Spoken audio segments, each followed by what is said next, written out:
Everyone, good morning. कैसे हैं आप लोग? डेफिनेटली आशा करता हूं कि आप सब लोग अपने अपने परिवार में अच्छे से होंगे, सुरक्षित होंगे। और बहुत सारे लोग ऐसे हैं जो कि घर में बैठना पसंद नहीं करते, जिनको कुछ ना कुछ ऐसा नया क्रिएटिविटी करने की आदत होती है। तो डेफिनेटली उन लोगों को बहुत बोर लग रहा होगा। और स्मार्ट वैल्यू का लीडर तो कभी घर में बैठता नहीं है, तो मैं समझ सकता हूँ कि आपको बहुत ही अटपटा लग रहा होगा। और इस दौर से हम सभी लोग गुजर रहे हैं, तो सोचा कि आप लोगों से आज एक बहुत इम्पोर्टेंट इन्फॉर्मेशन शेयर करूं।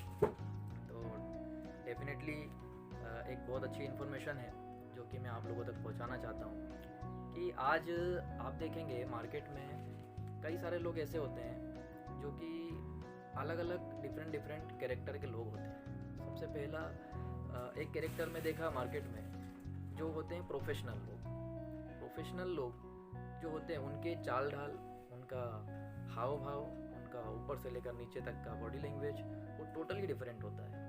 और सेकंड एक होते हैं नॉन प्रोफेशनल, आइदर ऑर्डिनरी लोग, जिनका चाल ढाल, हाव भाव एकदम डिफरेंट होता है, जो कि उनके काम से रिलेटेड नहीं होता है। देन जो प्रोफेशनल लोग हैं वो लोग अपने काम को लेकर, अपने एक्टिविटीज़ को लेकर, हर एक चीज़ों को लेकर बहुत सीरियस होते हैं। लेकिन जो नॉन प्रोफेशनल लोग होते हैं उनको ना अपने काम से कोई मतलब होता है, ना किसी एक्टिविटीज़ से वो कोई प्रोडक्टिविटी निकालते हैं। तो हम आज बात करने वाले हैं कि क्यों एक इंसान प्रोफेशनल बनेगा, किस तरीके से एक इंसान अपने आप को प्रोफेशनल बना सकता है। कोई भी इंसान पर्टिकुलर कोई भी फील्ड ले लीजिए, या तो वो क्रिकेट हो, या तो वो फुटबॉल हो, या तो वो सिंगिंग हो, या तो वो डांसिंग हो। दुनिया का कोई भी फील्ड आप ले लीजिए, हर फील्ड में अगर कोई बंदा अपने आप को प्रोफेशनल अपने आप को अगर बनाएगा, तो उस फील्ड में उसका एक तरफा नाम होता है, उस फील्ड में उसका एक तरफा सक्सेस भी होता है। तो कैसे एक इंसान अपने आप को प्रोफेशनल बना सकता है? तो डेफिनेटली हम जिस सिस्टम में हैं, इस सिस्टम में भी एक प्रोफेशनल और एक नॉन प्रोफेशनल दो तरीके के लोग आपको देखने के लिए मिलेंगे। तो प्रोफेशनल होने के लिए सबसे पहले आपको 4E जो एक कंसेप्ट होता है उससे होकर गुजरना होता है। 4E कंसेप्ट क्या होता है, किस तरीके से होता है, ये मैं अभी आप लोगों को बताने वाला हूँ। तो सबसे पहले 4E में आता है एजुकेशन। एजुकेशन क्या होता है? आज पर्टिकुलर किसी भी फील्ड में अगर आपको सक्सेस होना है तो उस फील्ड से रिलेटेड एजुकेशन आपके पास में होना चाहिए। सबसे पहले क्या एजुकेशन होना चाहिए? कोई बंदा अगर डॉक्टर बनना चाहता है तो डॉक्टर बनने के लिए 5 साल का उसके पास एक डिग्री होता है, जिसके लिए उसको कॉलेज जाना पड़ता है, पढ़ाई करना पड़ता है, और 5 साल पढ़ाई करने के बाद में वो डॉक्टर कहलाता है, लाइक प्रोफेशनल डॉक्टर। किसी बंदे को अगर इंजीनियर बनना है तो 4 साल का BE का डिग्री होता है। किसी को अगर वकालत करना है तो LLB का डिग्री होता है। तो वो पढ़ाई लिखाई करते हैं उस चीज़ की, उसके बाद में उस काम को प्रोफेशनल तरीके से कर पाते हैं। यस और नो? देन सेकेंड एक और जो E होता है वो होता है एग्जामिनेशन। जो पढ़ाई लिखाई हम करते हैं उस पढ़ाई को करने के बाद में उसको लेकर के एग्ज़ाम भी होती है।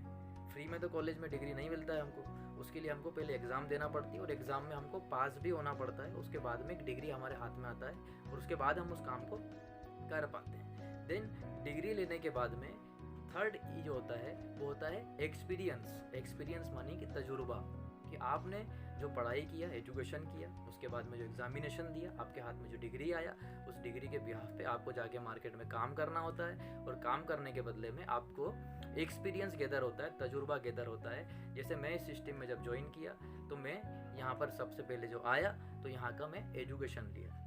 जब मुझे यहाँ पर आने के बाद पता चला कि यहाँ पर आने के बाद में यहाँ के सारे प्रोडक्ट्स के बारे में मुझे नॉलेज होना चाहिए, सारे सेक्टर्स के बारे में नॉलेज होना चाहिए, IT में क्या क्या कोर्सेस होते हैं, हेल्थ में क्या क्या प्रोडक्ट्स होते हैं, बिजनेस की क्या क्या फील्ड्स होती है, किस किस तरीके से मैं इनकम कर सकता हूँ, उसको लेके सबसे पहले मैंने बुक्स पढ़ना स्टार्ट किया। जो सारे प्रोस्पेक्टस थे वो सारे पढ़ना स्टार्ट किए।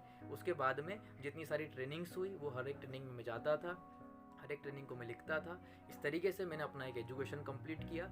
एजुकेशन कंप्लीट करने के बाद में मैंने उसको लेकर के एग्जामिनेशन भी दिया, क्योंकि जब हम मार्केट में जाते हैं तो लोग हमसे तरह तरह के क्वेश्चन करते हैं, लाइक हमारा वो एग्ज़ाम लेते हैं, और हम अगर सही से जवाब दे पाए तो उसके बाद में, उस एग्जामिनेशन के बाद में हमको उसके लिए एक कॉन्फिडेंस आ जाता है। देन हम सर्टिफाइड हो जाते हैं कि हम उस काम को कर सकते हैं। यस और नो? देन ये सब चीज़ों को करते हुए एक पॉजिटिव एक्सपीरियंस भी मैंने यहाँ से गैदर किया, और वो एक्सपीरियंस गैदर करने के बाद में 4E में सबसे लास्ट वाला जो E आता है जिसे कहते हैं एथिक्स, कि हमने अपने काम को लेकर के बहुत सारे एथिक्स भी फॉलो किए। एथिक्स मीन्स होता है कि कभी भी झूठ ना बोलना, जो इन्फॉर्मेशन है वही इन्फॉर्मेशन देना, मिस कमिटमेंट नहीं करना, कभी किसी के साथ में झूठे वादे नहीं करना, जिसे कहते हैं एथिक्स। और अगर आप एथिक्स के साथ में चलते हैं, एथिक्स के साथ में अगर काम करते हैं, तो डेफिनेटली आप एक बहुत बड़ी जगह को पहुंच सकते हैं, एक बहुत बड़ी जगह को होल्ड कर सकते हैं।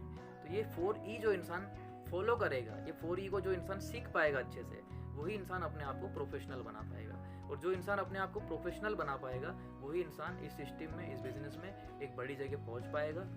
क्योंकि आज मैं देखता हूँ नॉन प्रोफेशनल लोग तो मार्केट में बहुत मिल जाएंगे आपको, लेकिन प्रोफेशनली वर्क करने वाले लोग बहुत कम मिलते हैं। और प्रोफेशनली वर्क करने वाले लोगों का बॉडी लैंग्वेज, उनकी बातें, उनका एटीट्यूड टोटली डिफरेंट होता है। और आप उनको देख करके, जज करके अगर बता देंगे कि ये प्रोफेशनल है, यस और नो, तो डेफिनेटली हर इंसान सक्सेसफुल होने के लिए आया है, हर इंसान आगे बढ़ने के लिए आया है। तो हर इंसान चाहता है कि मैं प्रोफेशनली रहूँ, यस और नो।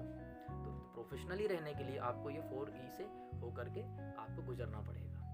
क्लियर कर पा रहा हूँ? देन इसी के साथ साथ आप किसी भी फील्ड में चले जाइए,